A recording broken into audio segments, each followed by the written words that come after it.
ರಾಜಕೀಯ ವ್ಯಕ್ತಿ ಬರುವಾಗ ಯಾಕೆ ಕರೆಸ್ತೀರಿ ನೀವು? ಪ್ರಶ್ನೆ ಕೇಳಿ ಅಲ್ಲ. ಫುಡ್ ಫೆಸ್ಟ್ ಮಾಡ್ತಿದ್ರು MLA ಗಳು, ಅದನ್ನ ನಾವು ಬಯಲಿಗೆ ಎಳೆದಿದ್ದೇವೆ. ಅಧಿಕಾರಿಗಳ ಎದುರಾಕೊಂಡಿದ್ರಿ, ರಾಜಕಾರಣಿಗಳ ಎದುರಾಕೊಂಡಿದ್ರಿ, ಭಯನೇ ಇಲ್ವಾ ಅಂತ? ಮತ್ತೆ ಭಯ ಯಾಕೆ? ನನ್ಗೆ ಏನಾಗ್ಬೇಕು ಅದೇ ಆಗುದು. ನಾನು ಮೊದ್ಲಿಂದ ಹೇಳ್ತಾ ಬಂದ್ರು, ನಾನೊಂದು ಹಿಂದೂ ಆಗಿ ಹುಟ್ಟಿದವಳು, ಹೆಮ್ಮೆಯಲ್ಲಿ ಹೇಳುದು. ನನ್ನನ್ನು ಇವತ್ತು ಸೋಷಿಯಲ್ ವರ್ಕರ್ ಅಂತ ಗಟ್ಟಿಯಾಗಿ ನನ್ನನ್ನು ಬೆಳೆಸಿದವರು ಪೊಲೀಸ್ ಡಿಪಾರ್ಟ್ಮೆಂಟ್. ಯಾಕಂದ್ರೆ ಸತ್ಯ ಇದ್ದ ಕಡೆ ದೇವರು ಕೈ ಬಿಡುವುದಿಲ್ಲ. ಜನರಿಗೆ ಗೊತ್ತಾಗುದಿಲ್ಲ ಬರುವ ಕೇಸಸ್ಗಳೆಷ್ಟು ಮನೆಗೆ. ಒಂದು ಮಹಿಳಾ ಠಾಣೆಗೆ ಒಂದು ಮಹಿಳಾ ಇನ್ಸ್ಪೆಕ್ಟರ್ ಅನ್ನು ಕೊಡಿಸುವ ಹಾಗೆ ನೀವು ಮಾಡಬೇಕು ಅಂತ.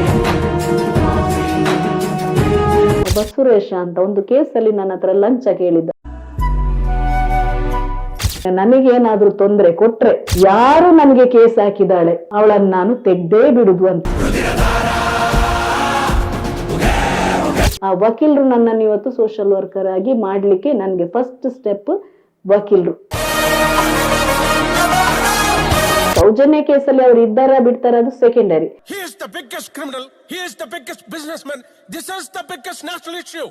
ಇವತ್ತು ಪಂಪೆಲ್ ರಕ್ತ ಅಂತ ನೀವು ನೋಡ್ಬಿರ್ಬೋದು, ನಾನು ಅದನ್ನ ಟಾಪಿಕ್ ಎತ್ತಲೇಬೇಕು. ಕುಣಿತಾ ಇದ್ದಾರಪ್ಪ, ಕಲಶ ಏರಿಸಿಕೊಂಡು ಕುಣಿತಾ ಇದ್ದಾರೆ ಉದ್ಘಾಟನೆ ಮಾಡ್ಕೊಂಡು. ಆಯ್ತಪ್ಪ, ಗೊತ್ತಿಲ್ಲ ನೆಕ್ಸ್ಟ್ ಈಗ ಮಳೆ ಬರುವಾಗ ಕಲಶ ನೀರಲ್ಲಿ ಮುಳುಗ್ತದ, ಕಲಶ ತೇಲಿ ಹೋಗ್ತದ ಗೊತ್ತಿಲ್ಲ. ಅಲ್ಲಿ ಫ್ಲೈಓವರ್ ಅಡಿಯಲ್ಲಿ ತುಂಬಿ, ಆ ಫ್ಲೈಓವರ್ ಅಡಿಯಲ್ಲಿ ಎಷ್ಟೋ ಜನ ವಲಸಿಗರು ಅಲ್ಲಿ ಬಂದು ರಾತ್ರಿ ಮಲಗಿ ಬಾಟ್ಲು ಎಲ್ಲ ಕುಡಿತಾ ಇದ್ರು. ನಾನು ಮತ್ತು ಕುಡ್ಲರಾಂಪೇಜ್ ಅಜಯ್ 4-5 ಸಲ ಹೋಗಿ ರಾತ್ರಿ ಬೆನ್ನಟ್ಟಿಕೊಂಡು ವಿಡಿಯೋ ಮಾಡ್ಕೊಂಡು ತೋರಿಸಿ ಎಲ್ಲಾ ಕ್ಲೀನ್ ಮಾಡಿಸಿ. ಈಗ ಒಬ್ರು ಅಲ್ಲಿ ಮಲಗುದಿಲ್ಲ. ಅಲ್ಲಿ ಇದ್ದ ದೊಡ್ಡ ದೊಡ್ಡ ಸಂಘಟನೆ ಲೀಡರ್ಸ್ ಈಗ ಹೋಗಿ ನಮ್ಮ ಕಲಶ ನೋಡಿ ಅಂತ ತೋರಿಸ್ತಿದ್ದಾರೆ ವಿಡಿಯೋ ಮಾಡಿ. ಅಷ್ಟು ಅಲ್ಲಿ ಮಲಗಿರುವಾಗ ನಿಮ್ಮ ಹೆಸರಿನ ಮುಂದೆ ನೀವು ಊರಿನ ಹೆಸರು ಹಾಕೊಂಡು ಮೆರಿತಿರುವವರಿಗೆ ನಿಮಗೆ ಕಾಣ್ಲಿಲ್ವಾಗ? ಅಷ್ಟು ವಲಸಿಗರನ್ನು ಒಂದೇ ಒಂದು ದಿವಸ ನೀವು ಬಂದು ನಾನು ಮತ್ತು ಅಜಯ್ ಹೋಗಿ ರಾತ್ರಿ 10:30 ಗಂಟೆಗೆ ಓಡಿಸುದಾದ್ರೆ ಇಬ್ರು. ಆದ್ರೆ ಪಬ್ಲಿಕ್ ಕೆಲವರು ನಮ್ಮೊಟ್ಟಿಗೆ ರೋಡಲ್ಲಿ ಹೋಗುವವರು ಬಂದು ನಮ್ಮ ಒಟ್ಟಿಗೆ ನಿಲ್ತಾ ಇದ್ರು. ಯಾಕೆಂದ್ರೆ ಅವರು ತುಂಬಾ ಜೋರಿದ್ರು ವಲಸಿಗರು, ಏನ್ ಮಾಡ್ಲಿಕ್ಕೂ ರೆಡಿ ಇದ್ರು. ನಾವು ಹೋಗ್ತಿದ್ದೆವು. ಆ ನಂತರ ಪೊಲೀಸ್ನವ್ರು ಬರ್ಲಿಕ್ಕೆ ಶುರು ಆಯ್ತು. ಆ ನಂತರ ಅವರು 1-2 ಪರ್ಮನೆಂಟ್ ನಿಲ್ಲಿಸ್ಲಿಕ್ಕೆ ಶುರು ಆಯ್ತು. ಆಗ ಎದ್ದು ಹೋದ್ರು. ನೀವೀಗ ಕಲಶ ಮಾಡುವಾಗ ಅದನ್ನು ದೊಡ್ಡ ಇದ್ರಲ್ಲಿ ವಿಜೃಂಭಿಸ್ತಾ ತೋರಿಸ್ತಿದ್ದೀರಿ, ನಮ್ಮ ಸೌಂದರ್ಯ ನೋಡು ಇದು ನೋಡಿ. ಮೊನ್ನೆಲ್ಲ ಎಲ್ಲಿದ್ದೀರಿ ನೀವು? ಎಲ್ಲಿದ್ದೀರಿ? ಯಾರು ಇರ್ಲಿಲ್ಲ. ಹೆಸರು ಉಳಿಸ್ಬೇಕಾದ್ರೆ ಎಲ್ಲ ತೋರಿಸ್ಬೇಕಾದ್ರೆ ಎಲ್ಲ ನೀವು ಮಾಡ್ತೀರಿ. ಅಲ್ಲಿ ಶುದ್ಧತೆ ಬಗ್ಗೆ ನಾಳೆ ಗೊತ್ತಿಲ್ಲ ಇನ್ನು. ಅಲ್ಲಿ ಕಲಶ ಉಳಿತದ, ಮಳೆ ಬರುವಾಗ ಪಂಪೋಯಿಲ್ ಅಡಿಯಲ್ಲಿ ನೀರು ತುಂಬುತ್ತದೆ, ಆ ಕಲಶದ ಒಳಗೆ ನೀರು ತುಂಬಿ ಕಲಶವೇ ಮುಳುಗ್ತವೆ, ನಂಗೆ ಗೊತ್ತಿಲ್ಲ. ಆದ್ರೆ ಪ್ರತಿಯೊಂದನ್ನು ಪ್ರಮೋಷನ್ ಮಾಡ್ಲಿಕ್ಕೆ ನೀವೆಲ್ಲ ಇರ್ತೀರಿ. ನಮ್ಮ ಊರು, ನಮ್ಮ ಮಂಗಳೂರು, ನಮ್ಮ ತುಳುವರು, ನಮ್ಮ ತುಳು ಜನರು ಎಲ್ಲ ನೀವು ಮಾತಾಡ್ತೀರಿ. ಇದಕ್ಕೆಲ್ಲ ಮಾತಾಡುದಿಲ್ಲ. ರಾಜಕೀಯ ವ್ಯಕ್ತಿ ಬರುವಾಗ ಯಾಕೆ ಕರೆಸ್ತೀರಿ ನೀವು? ಪ್ರಶ್ನೆ ಕೇಳಿ ಅಲ್ಲ. ಕನಿಷ್ಠ ಒಂದು ಕಾರ್ಪೊರೇಟರ್ ಅನ್ನು ಮಾತಾಡ್ಲಿಕ್ಕೆ ಧೈರ್ಯ ಇಲ್ಲ ಇಲ್ಲಿ ಅವರಿಗೆ. ಕಾರ್ಪೊರೇಟರ್ ಅನ್ನು ಪ್ರಶ್ನೆ ಕೇಳಲಿಕ್ಕೆ ಧೈರ್ಯ ಇಲ್ಲ. ನನಗೆ ಗೊತ್ತಿಲ್ಲ ಯಾಕೆ. ಕಮಿಷನರ್ ಬಿಡಿ ಭೇಟಿ ಆಗುದು, ನಗರ ಪಾಲಿಕೆ ಕಮಿಷನ್. ನಿಮ್ಮ ಕಾರ್ಪೊರೇಟರ್ ಅನ್ನು ಪ್ರಶ್ನೆ ಕೇಳಲಿಕ್ಕೆ ಆಗದಿದ್ರೆ ನೀವ್ ಎಂತಕ್ಕೆ ಇಲ್ಲಿ ಬುದ್ಧಿವಂತರು? ಇದು ನಾವು ಪ್ರಶ್ನೆ, ನೋವಾದ್ರೂ ಚಿಂತಿಲ್ಲ, ಇದು ನಾವು ಹೇಳುದು. ಯಾಕಂದ್ರೆ ಬೇಕಾದಷ್ಟು ಕೆಲಸಗಳನ್ನು ನಾವು ಹೋಗಿ ಮಂಗಳೂರಲ್ಲಿ ಮಾಡಿದ್ದೇವೆ, ಬೇಕಾದಷ್ಟು ಕ್ಲೀನ್ ಗಳನ್ನು. ಜನಪ್ರತಿನಿಧಿಗಳು ಮಾಡುವ ತಪ್ಪನ್ನು ಫುಡ್ ಫೆಸ್ಟ್ ಮಾಡ್ತಿದ್ರು MLA ಗಳು, ಅದನ್ನ ನಾವು ಬಯಲಿಗೆ ಎಳೆದಿದ್ದೇವೆ. ಎಷ್ಟು ಇವರು ಹಣ ಲೂಟಿ ಮಾಡ್ತಿದ್ರು. ಈ ಸಲ ಫುಡ್ ಫೆಸ್ಟ್ ಕಾಣ್ತಾ ಇಲ್ಲ, ನನ್ಗೆ ಗೊತ್ತಿಲ್ಲ ಯಾವಾಗ ಮಾಡ್ತಾರಂತ. ಕ್ವಶನ್ ಯಾಕೆ ಮಾಡುದಿಲ್ಲ? ಯಾರು ಮಾಡ್ತಾ ಇಲ್ಲ. ನಾವು ಆರಿಸಿಕೊಂಡು ಬರುದು ಒಬ್ಬನಿಗೆ ಕೆಲಸ ಕೊಡುದಲ್ಲ, ಅವನ ಸ್ವ ಇಚ್ಛೆಯಲ್ಲಿ ಬರುದು. ಹೌದಾ? ನೀನಲ್ಲದ್ರೆ ಇನ್ನೊಬ್ಬ, ಒಂದು ಪಕ್ಷದಲ್ಲಿ ಒಬ್ಬನೇ ವ್ಯಕ್ತಿ ಇರುವುದಿಲ್ಲ ಅಲ್ಲ, ಯಾರನ್ನು ಇದು ಮಾಡ್ಬೋದು. ನೀವ್ ಯಾಕೆ ಖಂಡಿಸುದಿಲ್ಲ ಇವನು ಸರಿ ಇಲ್ಲ ಅಂತ?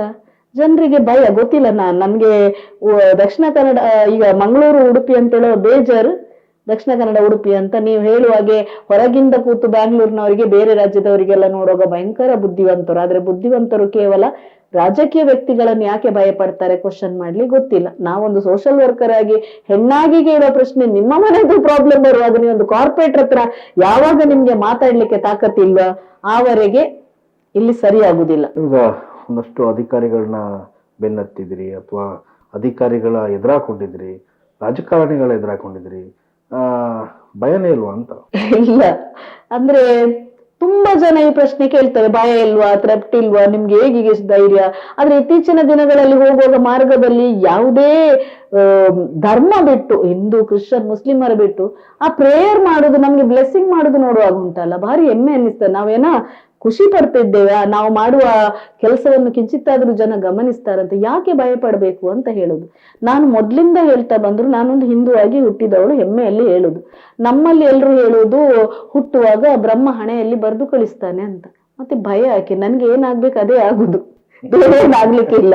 ಅದ್ರಲ್ಲಿ ಏನಾಗ್ತಾ ಅದನ್ನ ಫೇಸ್ ಮಾಡುದು. ಮೊದ್ಲಿಂದ ಯಾವತ್ತೂ ನಾನು ಸೋಷಿಯಲ್ ವರ್ಕರ್ ಆದದ್ದು, ಯಾರು ನನ್ನನ್ನು ಬೆಳೆಸಿ ಸೋಷಿಯಲ್ ವರ್ಕರ್ ಆದದಲ್ಲ, ಅಥವಾ ಯಾರ ಥಿಯರಿಯಲ್ಲಿ ನಾನು ಹೋಗಿ ಸೇರ್ಕೊಂಡು ಸೋಷಿಯಲ್ ವರ್ಕರ್ ಆಗಿ, ನನ್ನ ಪ್ರಾಕ್ಟಿಕಲ್ ಅನುಭವದಿಂದ, ಆ ಕತೆ ನಿಮ್ಗೆ ನಾನು ಇವತ್ತು ಹೇಳುದಿಲ್ಲ, ಆ ಪ್ರಾಕ್ಟಿಕಲ್ ಅನುಭವದಿಂದ ನಾನು ಸ್ಟೇಷನ್, ಕೋರ್ಟ, ಪ್ರತಿ ಕಡೆಗೆ ಹತ್ತಿದ್ದು ನನ್ನ ಪ್ರಾಕ್ಟಿಕಲ್ ಅನುಭವ. ನನ್ನನ್ನು ಇವತ್ತು ಸೋಷಿಯಲ್ ವರ್ಕರ್ ಅಂತ ಗಟ್ಟಿಯಾಗಿ ನನ್ನನ್ನು ಬೆಳೆಸಿದವರು ಪೊಲೀಸ್ ಡಿಪಾರ್ಟ್ಮೆಂಟ್. ಇವತ್ತು ನಾನು ಸಲ್ಯೂಟ್ ಕೊಡ್ತೇನೆ ಆ ಪೊಲೀಸ್ ಡಿಪಾರ್ಟ್ಮೆಂಟ್. ಮೊದಲನ ಪೊಲೀಸ್ನವರ ಆ ಯೂನಿಫಾರ್ಮ್ ನೋಡುವಾಗ ನನಗೆ, ಕಾಕಿ ನೋಡುವಾಗ ಕೋಪ ಬರ್ತಿತ್ತು ನನ್ಗೆ, ಅಷ್ಟು ಹಿಂಸೆ ಇತ್ತು ಆ ಟೈಮಿನ ಪೊಲೀಸ್ನವರು. ಈಗಿನವರಿಗೆ ತುಂಬಾ ವ್ಯತ್ಯಾಸ ಉಂಟು. ಈಗ ಎಲ್ಲರೂ ಸ್ನೇಹಮಯ, ಈಗ ಎಲ್ಲರೂ ಜನ, ಆಗ ಫೋನ್ ಇರ್ಲಿಲ್ಲ, ಸೋಷಿಯಲ್ ಮೀಡಿಯಾ ಇರ್ಲಿಲ್ಲ, ಏನಿಲ್ಲ ಫೇಸ್ ಮಾಡ್ಬೇಕು. ಈಗ ಒಂದಾದ್ರೆ ಎಲ್ಲ ಡೈರೆಕ್ಟ್. ಆದ್ರೆ ನಾನ್ ಹೇಳ್ತೇನೆ, ನನ್ನನ್ನು ಒಂದು ಸೋಷಿಯಲ್ ವರ್ಕರ್ ಮಾಡಿದ್ದು ಪೊಲೀಸ್ ಇಲಾಖೆ. ಅದೇ ಪೊಲೀಸ್ ಇಲಾಖೆಯಿಂದ, ಅವರೇ ವೇದಿಕೆಯಿಂದ ನಾನು ಇವತ್ತು ಗೌರವ ಪಡ್ಕೊಳ್ತಿದ್ದೇನೆ. ಇದು ನಾನು ಎಲ್ಲರ ಹತ್ರ ಹೇಳೋದು. ಎಲ್ಲಿ ನಮ್ಗೆ ಇನ್ಸಲ್ಟ್ ಆಗ್ತದೆ ಭಯ ಪಡ್ಬೇಡಿ. ತುಂಬಾ ಜನ ಹೇಳ್ತಿದ್ರು ಪೊಲೀಸ್ ಇಲಾಖೆಗೆ ಅಕ್ಕ ಎದುರು ಹೋಗ್ಬೇಡಿ, ಅವರು ಕೇಸ್ ಹಾಕ್ತಾರೆ ಮತ್ತೆ ಮುಂದೆ. ನನಗೂ ಒಬ್ಬ SI ಹೇಳಿದ್ದಾನೆ, ನನ್ನ ಕೈಯಲ್ಲಿ ಪೆನ್ ಉಂಟಂತ. ಆಯ್ತಪ್ಪ ನಿನ್ ಪೆನ್ನಲ್ಲಿ ಮಾಡ್ಕೊಂಡ್ಲ. ನಾನು ಈಗ ಅಲ್ಲ, ನನ್ನ ಮಗ 2ನೇ ಕ್ಲಾಸ್ ಅಲ್ಲಿ ಇರುವಾಗ್ಲೇ ನಾನು ಇಲಾಖೆಯಲ್ಲಿ ಫೈಟ್ ಮಾಡ್ಕೊಂಡೆ ಸೋಷಿಯಲ್ ವರ್ಕರ್ ಆದು. ಅದೇ ಡಿಪಾರ್ಟ್ಮೆಂಟ್ ನನ್ಗೆ ಈಗ ಗೌರವ ಕೊಡ್ತದೆ. ನಾನು ಎಲ್ಲಿ ಇದಾಗ್ಲಿಲ್ಲ, ಯಾಕೆಂದ್ರೆ ಸತ್ಯ ಇದ್ದ ಕಡೆ ದೇವರು ಕೈ ಬಿಡುದಿಲ್ಲ. ಧರ್ಮದಲ್ಲೇ ನಡೆದಿದ್ದೇನೆ, ಸತ್ಯದಲ್ಲೇ ನಡೆದಿದ್ದೇನೆ. ಹಾಗಾಗಿ ನನ್ಗೆ ಈಗ ಅದೇ ಹೇಳುದಲ್ಲ, ನಾವು ಪಡ್ಕೊಂಡು ಬರ್ಬೇಕು ವಿನಾ ಒಬ್ರು ಮಾಡ್ತಾರೆ, ಒಬ್ರು ನಮ್ಮೊಟ್ಟಿಗೆ ಇದ್ದಾರೆ ಇಲ್ಲ. ಎಲ್ರು ಕೇಳ್ತಾರೆ, ನೀವು ಒಬ್ರು ಇಂಡಿಪೆಂಡೆಂಟ್ ಆಗಿ ಮಾಡ್ತೀರಿ, ನೀವೊಂದು ಟೀಮ್ ಮಾಡಿ, NGO ಮಾಡಿ, ನಾವು ಬರ್ತೇವೆ. ಬೇಡ, ಧಾರಾಳ ನಾನು ಸಾಕು, ನಾನು ಒಬ್ಬಳೇ ಮಾಡ್ತೇನೆ. ಆ ಫೇಸ್ ಮಾಡೋ ಧೈರ್ಯ ಉಂಟು, ತಾಕತ್ತುಂಟು, ಮಾಡ್ತೇನೆ. ನಾಳೆ ಎಲ್ಲ ಮಾಡಿಕೊಂಡು ನನ್ನ ಅಲ್ಲಿ ಹೆಸರು ಹಾಳಾಗುದು, ಯಾರ ಅದನ್ನು ದುರುಪಯೋಗ ಮಾಡುದು. ನಾವೇನು ಅಪೇಕ್ಷೆ ಇಲ್ಲದೆ ಕೆಲಸ ಮಾಡ್ತೇವೆ, ಯಾರ ನಮ್ಮ ಹೆಸರನ್ನು ಕೊಂಡೋಗಿ ಅಪೇಕ್ಷೆ ಇಟ್ಕೊಂಡು ಅಲ್ಲಿ ದುರುಪಯೋಗ ಮಾಡುದು ಬೇಡ ಅಂತ. ಇಲ್ಲದಿದ್ರೆ ನನಗೂ ಬೇರೆಯವರಾಗಿ ಒಂದು NGO ಮಾಡ್ಕೊಂಡು ಏನೆಲ್ಲ ಮಾಡ್ಕೊಂಡು ಮಾಡ್ಬೋದಿತ್ತು. ಬೇಡ ಅಂತ ಅನ್ನಿಸ್ದೆ. ಹ್ಯಾಪಿಯೆಸ್ಟ್ ಪರ್ಸನ್ ನಾನು. ಬೇಕಿದ್ರೆ ನಾನು ಸೋಷಿಯಲ್ ವರ್ಕ್ ಮಾಡ್ಬೋದು, ಇಲ್ಲಾದ್ರೆ ಕೂತ್ಕೊಳ್ಬಹುದು. ಜನರಿಗೆ ಗೊತ್ತಾಗುದಿಲ್ಲ ಕೇಸಸ್, ಬರುವ ಕೇಸಸ್ಗಳೆಷ್ಟು ಮನೆಗೆ. ಫ್ಯಾಮಿಲಿ ಕೇಸಸ್ ಆಗ್ಲಿ, ವೈಯಕ್ತಿಕ ಕೇಸ್ ಆಗ್ಲಿ, ಗಂಡ ಹೆಂಡತಿ ಕೇಸ್ ಆಗ್ಲಿ, ಸಾಮಾಜಿಕವಾಗ್ಲಿ, ರಾಜಕೀಯವಾಗ್ಲಿ, ಇಲಾಖೆದಾಗ್ಲಿ, ಪೊಲೀಸ್ ಇಲಾಖೆದೇ ಆಗ್ಲಿ. ಪೊಲೀಸರು ಕೇಳಿದ್ರು, ನನ್ನ ಕಮಿಷನರು ಕೇಳಿದ್ರು ಹೇಳುದು, ನಿಮ್ಮ ಪೊಲೀಸ್ ಇಲಾಖೆದ ಕೇಸ್ ಆಗ್ಲಿ, ನಿಮ್ಮ SI ಅವರಾಗ್ಲಿ, ಫಸ್ಟ್ ನಾನು ಮೊದ್ಲು ಹೇಳ್ತಿದ್ದೆ, ನಿಮ್ಮ ಪೊಲೀಸ್ ಸ್ಟೇಷನ್ ಹೆಣ್ಮಕ್ಕಳಿಗೆ ಫಸ್ಟ್ ನೋಡ್ಕೊಳ್ಳಿ, ಮತ್ತೆ ಹೊರಗಿನವರಿಗೆ. ನಿಮ್ಮ ಇಲಾಖೆ ಲೇಡಿ ಪೊಲೀಸ್ನವರನ್ನು ಫಸ್ಟ್ ನೀವು ನೋಡ್ಕೊಡ್ಲಿ, ಅವ್ರಿಗೇನ್ ನೀವು ಮಾಡ್ತಿದ್ದೀರಿ ನೋಡಿ. ಈಗ ಸಹ ನಮ್ಮ ದುರ್ದೈವ, ನೀವು ಹೇಳ್ಬೇಕು, ಒಂದು ಮಹಿಳಾ ಪೊಲೀಸ್ ಠಾಣೆ ಉಂಟು ನಮ್ಗೆ ಇಲ್ಲಿ ಪಾಂಡೇಶ್ವರದಲ್ಲಿ. ಇದುವರೆ ಅಲ್ಲಿ ಮಹಿಳಾ ಇನ್ಸ್ಪೆಕ್ಟರ್ ಅನ್ನು ತರ್ಲಿಕ್ಕೆ ಆಗ್ಲಿಲ್ಲ. ಈಗಿನ ಕಮಿಷನರು ತುಂಬಾ ಒಳ್ಳೆ ಉಂಟಂತೇಳಿ ಇದುವರೆಗೆ ನಾನು ಭೇಟಿ ಆಗ್ಲಿಲ್ಲ. ಯಾಕಂದ್ರೆ ಭೇಟಿ ಆಗೋ ಪ್ರಮೇಯ ನಂಗೆ ಬರ್ಲಿಲ್ಲ. ಒಳ್ಳೆ ಕೆಲಸ ಮಾಡ್ತಾ ಇದ್ರು. ಇಲ್ಲದ ನಾವು ಎಲ್ಲಾ ಕಡೆ ನಾವು ದಾಳಿಗೆ ಹೋಗ್ತಿದ್ದೆವು, ದಾಳಿನೂ ಮಾಡಿದ್ದೆವು, ಮಡ್ಕ ದಾಳಿನೂ ಮಾಡಿದ್ದೇವೆ. ಏನೆಲ್ಲ ಕೇಸ್ ಹಾಕ್ಲಿಕ್ಕೂ ನೋಡಿದ್ರು ನಮ್ಮ ಮೇಲೆ ಸ್ಟೇಷನ್ ಅವ್ರು, ಏನಾಗ್ಲಿಲ್ಲ. ಈಗ ನಮ್ಗೆ ಮಾಡೋ ಅವಶ್ಯಕತೆ ಇಲ್ಲ, ಕಮಿಷನರೆಲ್ಲ ದಂಧ ನಿಲ್ಲಿಸಿದ್ದಾರೆ ಮಂಗಳೂರಲ್ಲಿ. ಆದ್ರೆ ಒಳ್ಳೆ ಮಾಡ್ತಾರಂತ. ಆದ್ರೆ ಮೊನ್ನೆ ನಂಗೆ ಕೆಲವರು ಹೇಳಿದ್ರು, NGOದವರು, ಪ್ರಸನ್ನಕ್ಕ, ನಾವು ಹೇಳಿದ್ರೆ ಕೇಳ್ತಾ ಇಲ್ಲ, ಒಂದು ಮಹಿಳಾ ಠಾಣೆಗೆ ಒಂದು ಮಹಿಳಾ ಇನ್ಸ್ಪೆಕ್ಟರ್ ಅನ್ನು ಕೊಡಿಸುವಾಗೆ ನೀವು ಮಾಡಬೇಕು ಅಂತ. ಆಯ್ತಪ್ಪ ನಾನು ಮಾಡ್ತೇನೆ. ಸತ್ಯ, ಮಹಿಳಾ ಠಾಣೆ 8 ಗಂಟೆಯಾಗಿ STD ಬೂತ್ನಾಗೆ ಬಂದ್ ಆಗ್ತದೆ, ನನಗೆ ಗೊತ್ತಿಲ್ಲ ಇಲ್ಲಿದ್ದು ಪಾಂಡೇಶ್ವರದ್ದು. ಆನಂತರ ಇನ್ಸ್ಪೆಕ್ಟರ್ ಇಲ್ಲ. ನಾವು ಒಂದು ಸಲ ಹೋಗಿ ಬೆನ್ನು ಹಟ್ಟಿದ್ದೇವೆ ಅಲ್ಲಿ. ಮತ್ತೆ ರಘು ಇನ್ಸ್ಪೆಕ್ಟರ್ ಇದ್ರು ಪಾಂಡೇಶ್ವರದಲ್ಲಿ, ಒಳ್ಳೆ ಕೆಲಸ ಮಾಡಿದ್ರು. ಅವರಿಗೆ ಅದು ಚಾರ್ಜ್. ಯಾಕೆ ಅಲ್ಲಿ ಲೇಡಿ ಇನ್ಸ್ಪೆಕ್ಟರ್ ಅನ್ನ ಹಾಕ್ತಾರೆ ಅಂತ, ಹಾಕುದಿಲ್ಲ ಅಂತ ನನಗೂ ಗೊತ್ತಿಲ್ಲ. ಅವ್ರು ಮೊನ್ನೆ ಹೇಳುವಾಗ ನನಗೂ ಸತ್ಯನ ಅನ್ನಿಸ್ತು, ಲೇಡೀಸ್ಗಳಿಗೆ ಲೇಡಿ ಇನ್ಸ್ಪೆಕ್ಟರ್ ಬೇಕು, ಬೇರೆ ಠಾಣೆಯಲ್ಲೆಲ್ಲ ಕೊಡ್ತಾರೆ, ಇಲ್ಲಿ ಯಾಕಿಲ್ಲ ಅಂತ. ನಿಮ್ಮ ಹೋರಾಟದ ಅವಧಿಯಲ್ಲಿ ಮೇಡಮ್, ಮೊದಲು ನಿಮ್ಮ ಮೇಲೆ ಕಂಪ್ಲೇಂಟ್ ಅಥವಾ ನಿಮ್ಮ ಮೇಲೆ ಕೇಸ್ ಬಿದ್ದಿದೆ ಯಾವಾಗ? ಬೇಕಾದಷ್ಟು ಬಿದ್ದಿದೆ. ಮೊದಲನೇ ಬಾರಿಗೆ ಯಾವಾಗ ಕೇಸ್ ಬಿತ್ತು? ಮೊದಲನೇ ಬಾರಿಗೆ ನಾನೊಂದು ಸೋಷಿಯಲ್ ವರ್ಕರ್ ಆಗಿ ಇಷ್ಟು ಸ್ಟ್ರಾಂಗ್ ಆಗ್ಲಿಕ್ಕೆ ಕಾರಣ ಒಂದು ಸಿವಿಲ್ ಮ್ಯಾಟರ್. ನಾನೊಂದು ಮನೆಯಲ್ಲಿ ರೆಂಟಿಗಿದ್ದೆ. ಆ ರೆಂಟ್ಗೆ ಇದ್ದು ತುಂಬಾ ಟಾರ್ಚರ್ ಆಗಿ ನಾನು ಮನೆ ಬಿಟ್ಟು ಹೋದ ನಂತರ ಸಹ ಸಿವಿಲ್ ವ್ಯಾಜ್ಯ ಇತ್ತು. ಆ ಸಿವಿಲ್ ಅನ್ನು ಕ್ರಿಮಿನಲ್ ಮಾಡ್ಲಿಕ್ಕೆ ಹೊರಟಿಸಿದೆ. ಈಗ ಉರ್ವ ಸ್ಟೇಷನ್ ಇರುವುದು ಇಲ್ಲಿ ಉರ್ವ ಮೊದ್ಲು ಇತ್ತು ಉರ್ವ ಸ್ಟೇಷನ್ ಜೂರಿಸ್ಡಿಕ್ಷನ್ ನಮ್ಗೆ ಇದು ಮಾರಿಗುಡಿ ದೇವಸ್ಥಾನದ ಹತ್ರ. ಆಗ ಒಬ್ಬ ಅಲ್ಲಿದ್ದು ರೈಟ್ರು, ಈಗ ರಿಟೈರ್ಡ್ ಆಯ್ತಾ ಗೊತ್ತಿಲ್ಲ, ಒಬ್ಬ ಸುರೇಶ ಅಂತ ಒಂದು ಕೇಸಲ್ಲಿ ನನ್ನ ಹತ್ರ ಲಂಚ ಕೇಳಿದ್ದ. ಅದನ್ನ ನನ್ ಕೊಡ್ಲಿಲ್ಲ, ಸಿವಿಲ್ ಕೇಸ್, ಅದು ಕ್ರಿಮಿನಲ್ಗೆ ಟರ್ನ್ ಆಯ್ತು. ಆ ಹೆಂಗಸು ಸ್ವಲ್ಪ ಒಂಥರ ಇನ್ಫ್ಲುಯೆನ್ಸ್ ಮಾಡ್ಕೊಂಡು ಇದು ಮಾಡಿತ್ತು. ಆಗ ನನ್ನ ಮಗು LKG UKG ಅಲ್ಲಿ ನಾನು ಆ ಮನೆ ಬಿಟ್ಟು ಬೇರೆ ಕೂತಿದ್ದೆ. ಆ ಸಿವಿಲ್ ವ್ಯಾಜ್ಯ ಹೋಗಿ ಕ್ರಿಮಿನಲ್ ನನ್ನನ್ನು ಡಾಕ್ಯುಮೆಂಟಿಗೆ ಅಂತ ತೋರಿಸ್ಲಿಕ್ಕೆ ಅಂತ ಕರೆದ್ರು. ಸಂಡೆ ನಾನು ಸತ್ಯದಲ್ಲಿ ಹೋದೆ ಸ್ಟೇಷನಿಗೆ, ನಿಮ್ಮ ಡಾಕ್ಯುಮೆಂಟ್ ತನ್ನಿ ಅಂತ. ವಕೀಲರ ಹತ್ರ ಸಹ ಕೇಳಿದೆ, ಹೋಗಿ ಪ್ರಸನ್ನ ಡಾಕ್ಯುಮೆಂಟ್. ಅಲ್ಲಿ ಹೋಗುವಾಗ ನನ್ನನ್ನು ಕೂತ್ಕೊಳ್ಳಿಸಿದಾಗ ಹೇಳಿದ್ರು, ನಿಮ್ಮನ್ನು ಅರೆಸ್ಟ್ ಮಾಡಿದೆವು ನಾವು. ಆಯ್ತು ಅಂತ ಹೇಳಿದೆ. ಫಸ್ಟ್ ಎಕ್ಸ್ಪೀರಿಯನ್ಸ್ ನಂದು. ಮಗ UKG ಮನೆಯಲ್ಲಿದ್ದಾನೆ, ನಾನು ಸಂಡೆ ಹೋಗಿದ್ದೇನೆ. ನನಗೆ ಯಾರು ಅಲ್ಲಿ ಕೇಳುವವರಿಲ್ಲ, ಆಗ ಫೋನ್ ಇಲ್ಲ, ಏನಿಲ್ಲ, ಎಂತ ಏನ್ ಮಾಡುದು. ಊಟ ಮಾಡಿ ತಿಂಡಿ ತಿನ್ನಿ, ನಾನು ನೀರು ಸಮೇತ ಮುಟ್ಲಿಲ್ಲ ಆ ದಿವಸ ಸಂಡೆ. ನೋಡುವ ಅಲ್ಲ ಮೇಡಮ್, ಗೊತ್ತಾಯ್ತು ನನ್ನನ್ನು ಇಲ್ಲಿ ತಂದು ಕೂತ್ಕೊಳ್ಳಿಸಿ ನೀವು ಡಾಕ್ಯುಮೆಂಟ್ಸ್ ನೋಡದೆ ನನ್ಗೆ ಹೀಗೆ ಮಾಡ್ತಿದ್ದೀರಲ್ಲ, ನಾನು ಫೇಸ್ ಮಾಡ. ಆವತ್ತು ನಾನು ಎಣಿಸಿದ್ದೇನೆ, ನನಗೇನಾದ್ರೂ ತೊಂದರೆ ಕೊಟ್ರೆ, ಯಾರು ನನಗೆ ಕೇಸ್ ಹಾಕಿದಾಳೆ ಅವಳನ್ನು ನಾನು ತೆಗ್ದೇ ಬಿಡುದು ಅಂತ. ಅಂದ್ರೆ ಕೆಲವು ಪೊಲೀಸರು ಒಂದು ವ್ಯಕ್ತಿಯನ್ನು ಬದಲು ಮಾಡ್ಲಿಕ್ಕೆ ಸಹ ಒಂದು ಪೊಲೀಸ್ ಇಲಾಖೆಗೆ ಆಗ್ತದೆ, ಒಂದು ವ್ಯಕ್ತಿಯನ್ನು ಕ್ರಿಮಿನಲ್ ಮಾಡ್ಲಿಕ್ಕೆ ಸಹ ಒಂದು ಪೊಲೀಸರಿಂದ ಸಾಧ್ಯತೆ ಉಂಟು. ಆ ಟೈಮಿಗೆ ನನ್ನ ಮನಸ್ಸಿಗೆ ಬಂದದ್ದು, ಯಾವುದೂ ಮಾಡೋದನ್ನು ಸಿವಿಲ್ ಕೇಸ್ ಇಟ್ಕೊಂಡು ಲಂಚ ಇಟ್ಕೊಂಡು ಓಪನ್ ಆಗಿ ಹೇಳ್ತೇನೆ ನಾನು, ಆ ವ್ಯಕ್ತಿ ಹೇಳ್ತೇನೆ, ಎಲ್ಲ ಹೇಳ್ತೇನೆ. SI ಕುಟಿನರ್ ಅಂತ ಇದ್ದದ್ದು, ಅದಕ್ಕಿಂತ ಮೊದಲು ಮಲ್ಲಿಕ್ ಅಂತ ಇದ್ದದ್ದು. ಮಲ್ಲಿಕ್ ಇದ್ರಲ್ಲಿ ಹೋದ ನಂತರ ಕುಟಿನರು ಹೊಸತ್ತು ಬಂದದ್ದು, ನನ್ನನ್ನು ಪರಿಚಯವೇ ಇಲ್ಲ, ಕ್ರಿಮಿನಲ್ ಹಾಕಿ ಬಿಡು. ಆದ್ರೆ ನನಗೆ ಆ ದೇವರು ಯಾರು ಗೊತ್ತಿಲ್ಲ, ಜಡ್ಜ್ ನನ್ನನ್ನು ಗಾಡಿಯಲ್ಲಿ ಕುತ್ಕೊಂಡಿಸಿದ್ರು. ನನಗೆ ಯಾವ ಇದು ಬೇಲಿಗೂ ಯಾರು ಇರ್ಲಿಲ್ಲ. ಜಡ್ಜ್ ನೋಡಿದ್ರು, ಒಂದು ವಕೀಲರು, ಆ ವಕೀಲರಿಗೂ ನನಗೂ ಗೊತ್ತುಂಟು. ಆ ವಕೀಲರು ನನ್ನನ್ನು ಇವತ್ತು ಸೋಷಿಯಲ್ ವರ್ಕರ್ ಆಗಿ ಮಾಡ್ಲಿಕ್ಕೆ ನನಗೆ ಫಸ್ಟ್ ಸ್ಟೆಪ್ ವಕೀಲರು. ಅದು ಯಾರಿಗೂ ಈಗ ಹೇಳಿದ್ರೆ ಪ್ರಸನ್ನಕ್ಕ ಇವರ ಹೆಸರು ಯಾಕೆ ಹೇಳ್ತಾರೆ ಅಂತ, ಹೇಗೆ ಸಹ ಇರ್ಲಿ ಏನು ಸಹ ಇರ್ಲಿ. ನಿಮಗೆ ವೈಯಕ್ತಿಕವಾಗಿ ತೊಂದರೆಗೆ ಒಳಪಟ್ಟಾಗ, ಅಧಿಕಾರಿಗಳ ದುರ್ವರ್ತನೆ ಕಂಡಾಗ ನಿಮಗೆ ಅವಾಗ್ಲೇ ಅನ್ಸ್ಬಿಡ್ತೆ ನಿಮಗೆ? ಆವಾಗ್ಲೇ ನಾನು ಎಣಿಸಿದೆ, ಹೀಗೆ ಸಹ ಉಂಟಲ್ಲ ಸ್ಟೇಷನ್ ಅಲ್ಲಿ, ಎಷ್ಟು ಜನಕ್ಕೆ ಆಗ್ಬೋದು ಹೀಗೆ ಸಹ. ಹಾಗೆ ನನ್ಗೆ ಜಡ್ಜ್ ಅಲ್ಲಿ ಒಂದೇ ಕೇಳಿದ್ದು, ನಿಮ್ಗೆ ಏನಾದ್ರೂ ಅವರು ಅಲ್ಲಿ ತೊಂದರೆ ಕೊಟ್ಟಿದ್ದಾರೆ? ನಾನು ನೀರು ಮುಟ್ಟಿಲ್ಲ ಸ್ಟೇಷನ್ ಅಲ್ಲಿ, ಇಲ್ಲ ಅಂತ. ಇದು ಸಿವಿಲ್ ವ್ಯಾಜ್ಯ ಅಂತ ಜಡ್ಜ್ ನನ್ನನ್ನು ರಿಲೀಸ್ ಮಾಡಿದ್ರು. ಅಲ್ಲಿಂದ ಮತ್ತೆ ನಾನು ಬಂದೆ.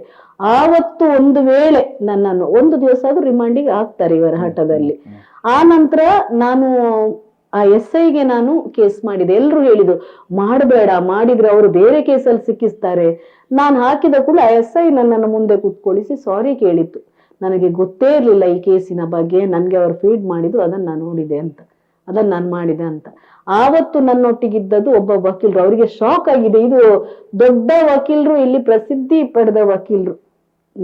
ನನ್ಗೆ ಆಗ ಇದು, ಈಗ ಸಹ ನಾನು ಅವ್ರಿಗೆ ಗೌರವ ಕೊಡ್ತೇನೆ. ಸೌಜನ್ಯ ಕೇಸಲ್ಲಿ ಅವ್ರು ಇದ್ದಾರಾ ಬಿಡ್ತಾರ ಅದು ಸೆಕೆಂಡರಿ.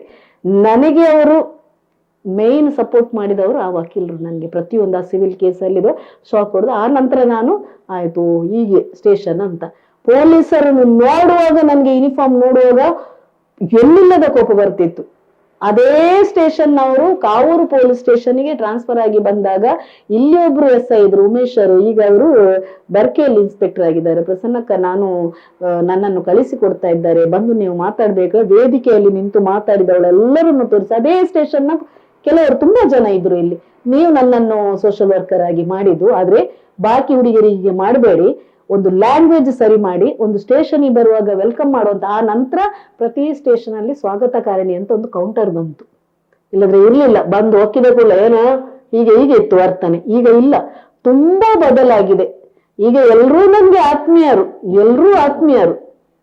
ಆದ್ರೆ ನಾನು ಆವತ್ತು ಮಾಡದಿದ್ರೆ, ಜನರದ್ದು ಮಾತು ಕೇಳಿ ಹೋಗ್ಬೇಡಿ, ಸ್ಟೇಷನ್ ಬಗ್ಗೆ ಹಿಂದೆ ಹೋಗ್ಬೇಡಿ, ಪೊಲೀಸರ ವಿರೋಧ ಹೋಗ್ಬೇಡಿ, ಎಲ್ಲ ಹುಡುಗರಿಗೆ ಹಾಗೆ ಮಾಡುದಲ್ಲ, ಒಂದು ವಿರೋಧ ಕಟ್ಟಿದ್ರೆ ಒಂದು ಕೇಸ್ ಮತ್ತೆ ಇಲ್ಲ.